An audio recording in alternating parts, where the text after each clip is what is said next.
Ya estamos de regreso aquí en su segmento Actualidades y como les comentamos en la introducción, en la bienvenida, hoy tenemos un invitado especial para hablar acerca de accidentes de tránsito, causas legales, consecuencias legales en caso de muerte. Y para eso tenemos aquí a nuestro querido Rudy Rodríguez, quien es licenciado en Derecho y quien tiene vasto conocimiento de esas consecuencias que puede tener una persona cuando tiene un accidente. Rudy, un placer para nosotros tenerte aquí. Buenas noches, Francinis. Buenas noches, Jerry. En serio, para mí es un placer estar compartiendo aquí. ¿En serio? En serio. Es en serio. No es por asunto que ustedes estén aquí. Para mí es un placer estar acá. Qué bueno, el placer es para nosotros porque realmente este es un tema muy en el tapete actualmente y es importante que la población, que las personas sepan realmente qué deben hacer si sufren un accidente, si un familiar sufre un accidente, y por eso quisimos traerte a ti, ya que tú tienes el conocimiento en esa parte. Así mismo es, me ha tocado, por cuestiones del oficio, desempeñarme en esa área. Así que yo soy de ustedes, estoy para ustedes cuando quieran. Excelente. Siempre. Entonces, dígame, ¿qué necesitan saber? ¿Qué quieren saber en específico? ¿O quiere que le presente un panorama general? ¿O Mira, tienen vamos a hablar de esto. El tema es accidentes de tránsito, consecuencias legales en caso de muerte. Y para esto, entonces, yo te voy a hacer esta pequeña preguntita que dice lo siguiente. Como el experto eres tú, a nosotros nos gustaría saber cuál es el procedimiento a seguir desde que ocurre hasta que la persona imputada es condenada. Háblanos un poco en sentido general. Perfecto, sí, te lo voy a hacer en sentido general y un poco resumido porque es un proceso bastante largo. Pero vamos bien. Y vamos partiendo del supuesto que hay un muerto. Lo primero que se hace es, en el destacamento policial, se lleva al encartado y el agente de la DGCET, el AMET, como popularmente lo conocemos, levanta un acta. Se llama el acta de tránsito y esa acta debe contener un conjunto de informaciones básicas para esa situación. Primero, los datos de las partes, tanto del que ha fallecido y sería el imputado en este caso. ¿Qué documentos? Licencia de conducir, si la hay, seguro de vehículo. Que debe de tenerla. Claro. Matrícula del vehículo. Esos son los datos mínimos que se deben tener. La cédula de los conductores o de las partes envueltas en el accidente. ¿Qué sucede? Si no la tienen, se hace constar en el acta. Ya después de ahí, el agente de la DGCET, ese expediente lo remite a la Fiscalía de Tránsito. Aquí lo conoce el juzgado de paz, ya en los municipios de cabecera hay un juzgado especial de tránsito. Entonces, en ese momento se apodera al fiscal, que es el Ministerio Público, el representante del Ministerio Público, y este, a su vez, va a solicitar ante el tribunal lo que es la medida de coerción. ¿Dentro de qué tiempo es que se solicita la medida de coerción? Inmediatamente recibe, tiene todos los documentos que mencioné, o la mayoría de ellos, lo que puedan identificar el accidente, con eso ahí mismo la solicita. Una pregunta, Rudy, Ajá. antes de... Normalmente la fiscalía trabaja fines de semana, sábado y domingo. Tengo entendido que trabaja de lunes a viernes, ¿verdad? La oficina sí. La oficina. El fiscal tiene un horario 24 horas. Ok, porque suponiendo que pasa un accidente viernes en la noche donde hay un fallecido, hay que tomar toda esa documentación y tienen 48 horas para poder presentar una medida, pero es fin de semana. ¿Esto no sería un inconveniente? Porque entonces le otorgarían la libertad al imputado. El término libertad es relativo, porque ahí es donde el ciudadano común que no tiene experiencia en esto se confunde. No es una libertad, vete para tu casa, se acabó, sino hasta que llegue el proceso. El asunto es que los accidentes de tránsito no es una cuestión criminal que amerite tener al encartado detenido. ¿Qué sucede si es un fin de semana? O sea, un viernes en la tarde, a las 7 de la noche. Por ejemplo, el Ministerio Público no está funcionando ya, o sea, las oficinas. Se levanta el acta y todo eso. Se presenta al Ministerio Público y generalmente, como es en el caso de acá, de Gaspar Hernández, por ejemplo, se solicita o se le entrega o a su abogado o a un garante, una persona responsable, o se toma una que otra medida y el imputado se va a su casa. Pero queda citado para conocer de una medida de coerción. ¿Qué sucede? Por ejemplo, en el caso de Gaspar Hernández es más complicado, porque Gaspar Hernández tiene la peculiaridad que no tiene un juez. Entonces, tiene que esperar a que un juez esté listo, esté preparado para conocer del expediente. Tenemos un juez que viene de Moca y conoce 2 veces a la semana, martes y jueves. O sea que aquí una persona tiene un accidente el viernes, lo mandan para su casa antes de las 48 horas, Sí. no porque el caso terminó, sino porque No. hay un proceso que continúa y lo que corresponde que dure 48 horas máximo detenido. Entonces Exacto. aquí hay que esperar al martes para conocerle esa medida. Al martes, si el tribunal tiene espacio para fijar esa medida. Válgame. Aquí hay medidas que se han conocido 1 año después del accidente. Claro, no con muertos. Hay medidas que se han conocido 6 meses después. O sea, no aquí solamente. Me ha tocado así en Río San Juan, me ha tocado en Sosúa, con ese tipo de situaciones. Entonces, la idea es recabar los datos mínimos del encartado para poder ubicarlo. Después que pasó todo, se ubica, se cita y ahí se le conoce lo que es la medida de coerción, que es la parte del proceso que sigue posterior al apoderamiento del fiscal. Entonces, la medida de coerción es otra parte donde la ciudadanía generalmente también confunde. Porque la medida de coerción simplemente lo que busca es atar al imputado al proceso mientras se hace la investigación. No es una condena, pero tampoco es una libertad. No es. Entonces, ¿cuál es la medida de coerción más común en estos tipos de casos? Visita periódica cada 30 días y una garantía económica que si tiene un seguro, el seguro la cubre. En Bueno, otros casos se da también que las personas llegan a un acuerdo con la familia antes de, exacto, se y ya procede. esa parte, si la persona llega a un acuerdo con la familia fuera de los tribunales, mira, yo te voy a dar tanto, como siempre pasa. Eso se da. Entonces, ya ¿qué se hace realmente ya en el tribunal? ¿Solamente se le conoce la medida en cuanto a la visita periódica o esa parte económica que se trazó detrás? ¿Eso debe presentarse también ahí? Es una facultad del Ministerio Público la continuación de ese proceso o no, porque es una acción, es un hecho de acción pública, es decir, el representante de la sociedad, que es el Ministerio Público, es el encargado de darle continuidad, independientemente de que se haya hecho un acuerdo o no.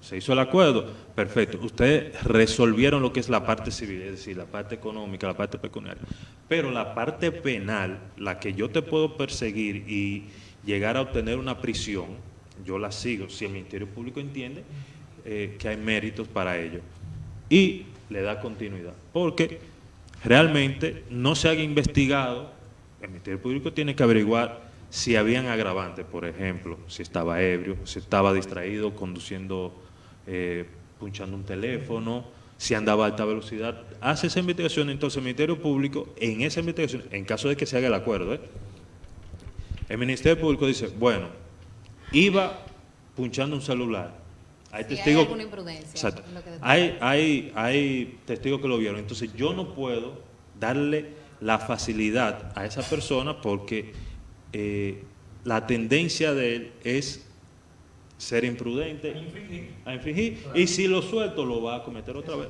y le da continuidad. Eso. Una duda que tengo, Rudy. Claro. ¿Qué pasa si en un accidente la persona que choca, o sea, el imprudente, ya sea por imprudencia que tiene un accidente, hay un muerto en el accidente? Esa persona está incumpliendo la ley porque puede que no tenga seguro, puede que tenga su licencia vencida, puede que se haya dormido, puede que esté bajo los efectos del alcohol o puede que esté a exceso de velocidad. ¿Qué pasa entonces con esa persona? Aún cumpliendo con todas esas faltas, ¿se le tiene que dar la libertad en las 48 horas?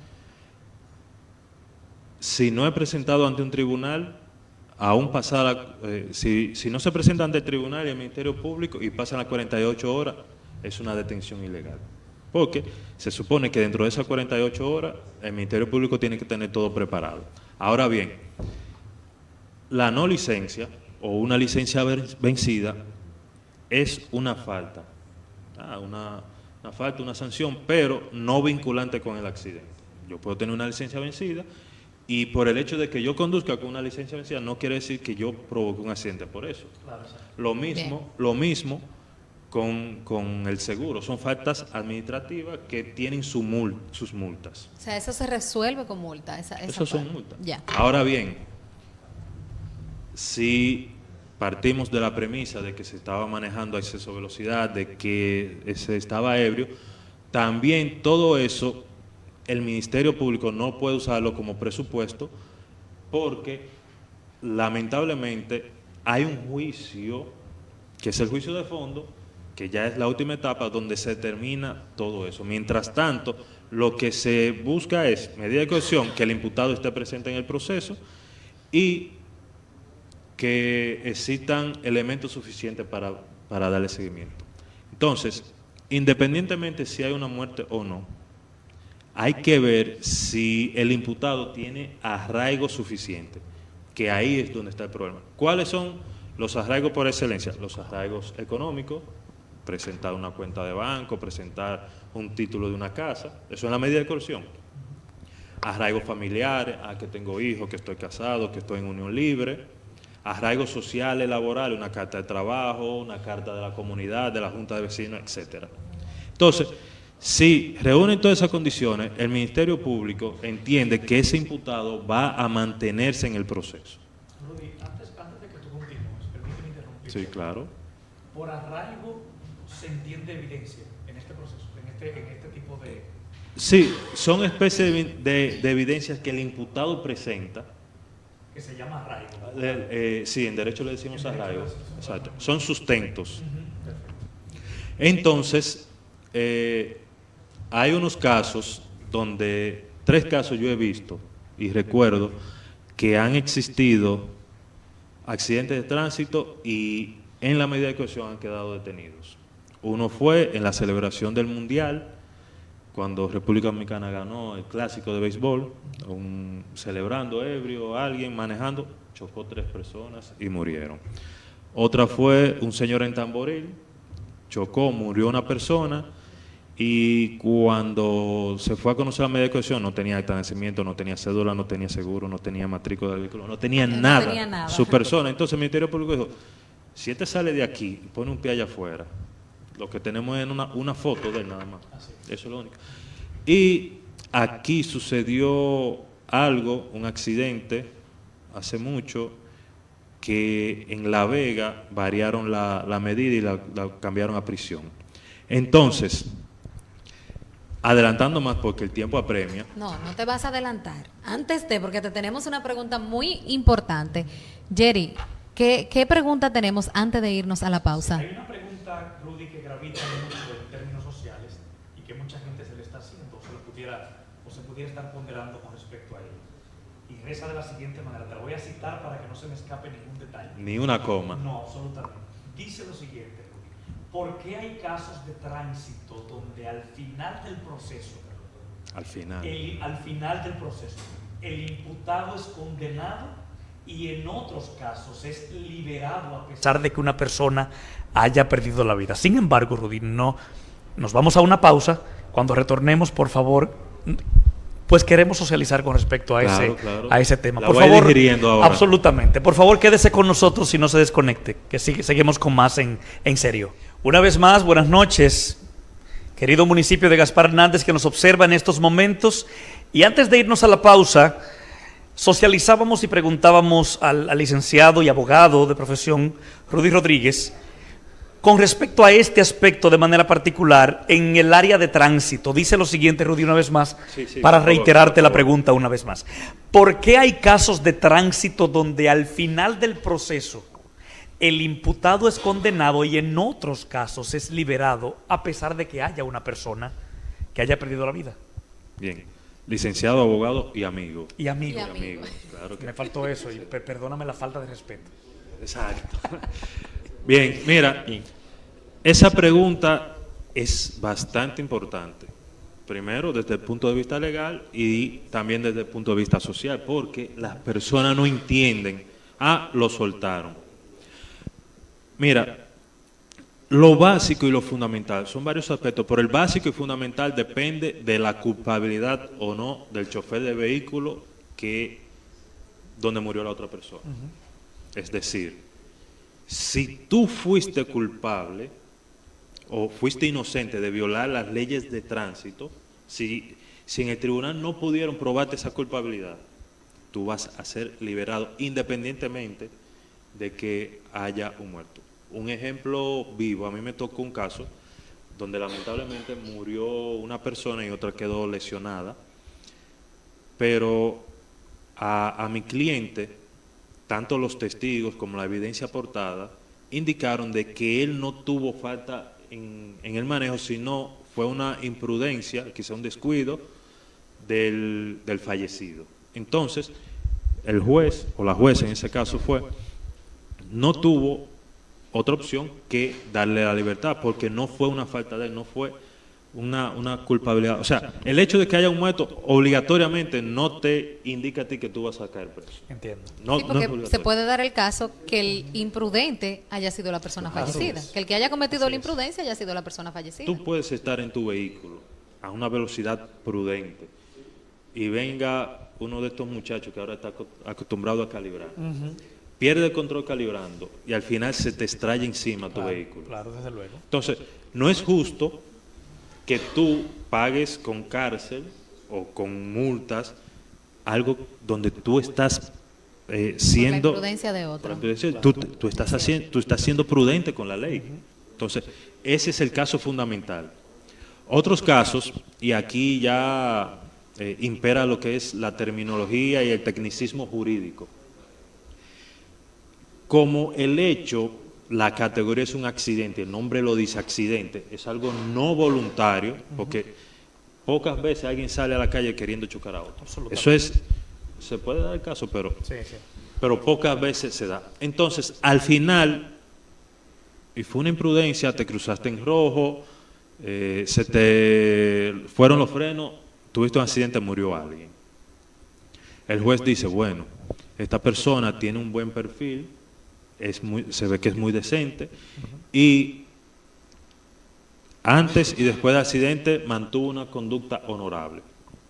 Te condena a 1 año, te condena a 6 meses de prisión, a 2 años, pero ahí mismo, por la categoría de accidente, el juez dice, yo voy a suspenderte de manera condicional la pena. O sea, estás condenado, pero no lo vas a cumplir con cárcel. Te asignan trabajos comunitarios, te asignan cualquier acción benéfica. Generalmente lo ponen a barrer el cuartel de bomberos, a sembrar árboles durante ese tiempo. O sea, estás condenado. Tú tienes 6 meses que tienes que ir cumpliendo una prudencia de un ciudadano ejemplar. Tienes que tener, no solamente manejando, sino en ese movimiento. Tú sigues condenado, pero tienes que cumplir con ciertas normas.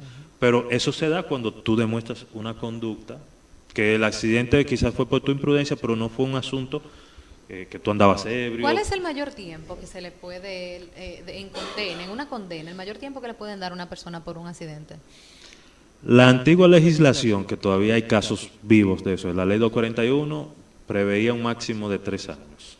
Esta, la 6317, que se ha empezado a implementar de 2017 hacia acá y está funcionando en base a reglamentos, prevé desde 3 años hasta 5. O sea, el máximo puede ser de meses, de 2 meses a 3 años, pero hay agravantes, que la otra no la tenía, que te pueden extender la pena hasta 5 años. Hasta 5 años. Entonces, una duda, para que me la aclares a mí también, porque realmente no estoy muy clara. La parte de homicidio involuntario, homicidio culposo, ¿eso es lo mismo o realmente hay una diferencia entre un término y otro? Los términos correctos de manera legal, homicidio doloso y homicidio culposo. Homicidio doloso. Sí. Ok, explícame para ver si nos vamos entendiendo. o vámonos a la terminología llana ya, el involuntario y el voluntario. Ok. Homicidio voluntario, involuntario, es cuando tú no quieres cometerlo. Ya es por un accidente. Esos términos no se manejan en tránsito. No se manejan en tránsito. Hay muertes, sí, pero no se manejan porque la tipificación y la pena de homicidio voluntario y voluntario tienen otra connotación. En tránsito tú lo podrías utilizar si utilizas el vehículo como un arma para ocasionar. Ve a Vitín allá, me hizo algo, lo voy a chocar. Entiendo. Ya en un accidente de tránsito. Entonces, se menciona tanto el término de homicidio y homicidio porque hay muerte. Involuntario porque no se quiere. Eso, y voluntario porque hay la intención, pero eso en accidente de tránsito no aplica. No aplica. Rudy, mira, ya nos queda poco tiempo, pero no podemos terminar este segmento y esta conversación tan interesante, sí, en serio, lamentablemente, sin hacerte esta pregunta. ¿Por qué los procesos penales tardan tanto tiempo en terminar? ¿Es falta de diligencia de las autoridades? No le voy a cargar el dado con esa pregunta a las autoridades. Es el sistema que se está adaptando a legislaciones nuevas y el mismo sistema tiene deficiencias económicas en los actores que persiguen las pruebas, todos los elementos. Todo el Por proceso. ejemplo, Gaspar Hernández, ¿qué tiempo tenía sin agente de la DGC? Tenía mucho. Y esos son elementos que extienden. Ya después que está en manos de un tribunal, los procesos de tránsito son largos porque hay muchos actores, hay aseguradora de tránsito, hay tercero civilmente responsable, hay imputado, hay víctima, hay querellante, un sinnúmero. Pero a todo eso hay que hacerle notificaciones. Pero hay uno que vive en Jimaní, hay otro que vive en Higüey. Es un poquito tedioso. Exacto, los tribunales tienen que mandar eso. Yo no he visto todavía una notificación fuera de Gaspar Hernández que la manden a otro tribunal que llegue. Si tú como abogado no haces las gestiones, nunca llega y nunca termina tu proceso, te dura 20 años. Entonces, es cuestión del sistema. Hay deficiencias económicas y de personal en el sistema, por eso se extiende. Ya. Rudy, lamentablemente, Dios mío, estos temas y este poco tiempo, tenemos que despedirte. ¿En serio? No hay tiempo para más, sí, en serio. Pero la invitación sigue abierta, así que para tratar otros temas también de mucha importancia, te vamos a extender la invitación nueva vez, ¿verdad que sí, Jerry? Así es, arrojaste mucha luz con respecto a estos temas. Sí, y Que lástima que el tiempo es breve, porque son temas que, felicidades a ustedes por ventilarlo a la ciudadanía, porque quizás quieran culpar al que no tiene la falta en este caso, pero es una buena iniciativa de ustedes. De eso quería decirte ahorita, lo que pasa fue que evidentemente por el tiempo, la premura, Sí. pero una de las cosas que pienso, una de las razones por las que pienso que se termina cargando a la persona, aunque no haya infringido una ley de tránsito particular, es porque el hecho de que haya una muerte, me imagino que es de mucho Eso es peso, muy- mucho Sí, impacto, eso es así. y termina culpándose al otro. Pero gracias por estar aquí con Gracias por nosotros. estar Siempre, aquí, siempre. señores. Gracias. Vamos a una breve pausa y retornamos con más de su programa En Serio.